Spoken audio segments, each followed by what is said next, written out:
Today I am going to talk about interesting development that happened last week, and it is related to PostgreSQL. Why PostgreSQL and why am I talking about it? First of all, understand that RDBMS or spend on RDBMS is a substantial part of any enterprise IT spend. So replacing or saving cost with respect to the traditional RDBMS has been on the agenda for enterprise IT for some time, and has accelerated now, especially because of this pandemic. And when customers think about traditional RDBMS, the alternative to that in the open source space, PostgreSQL has been the strongest contender, has been giving great performance, great features, and most of the time what customers want. So it has assumed very high significance. It's a technology, or it's RDBMS that has been there for over 20 years. Last week, Enterprise DB announced that it is acquiring Second Quadrant.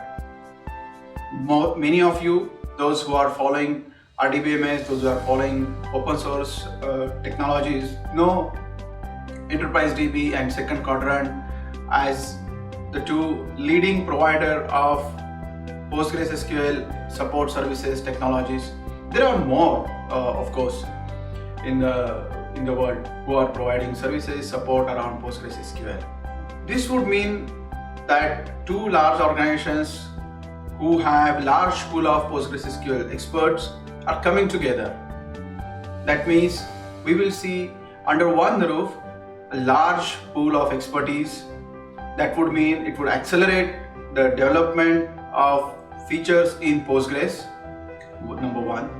Number two, for the organization, looks like it would be complementing their geographical strengths.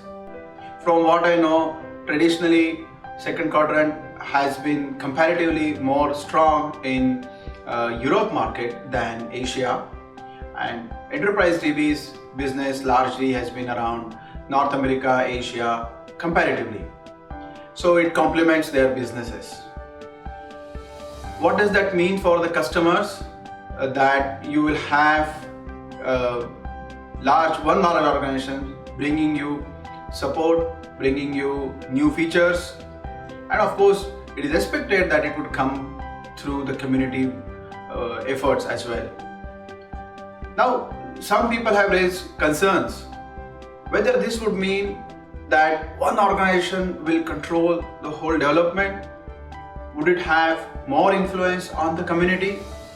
Open source community, and especially the PostgreSQL community, has been independent from the beginning. So I'm hoping it will continue to be that way, irrespective of which organization becomes big. And also I feel that for the success of open source projects, you always need a very strong commercial organization behind it. So it is a combination of, I'm seeing it as best of both worlds, that we have an independent community because there is a large community still that is contributing, which is not necessarily connected or employed by the commercial organization. This would mean great thing for the IT industry because we will see accelerated development. We would see much more financial strength in bringing PostgreSQL to market, creating more confidence level. It would help, I'm hoping it would help to create many more case studies of large organizations adopting PostgreSQL, accelerating their adoption. We are seeing for last 10 years, we have been Enterprise DB's partners. We have seen how our customers are demanding more features, how they are happy about the current deployments, and I'm hoping that they would be happier with this development. So this is my analysis of last week's development. Would come back to you with more open source news, more views. Stay tuned. Have a great week.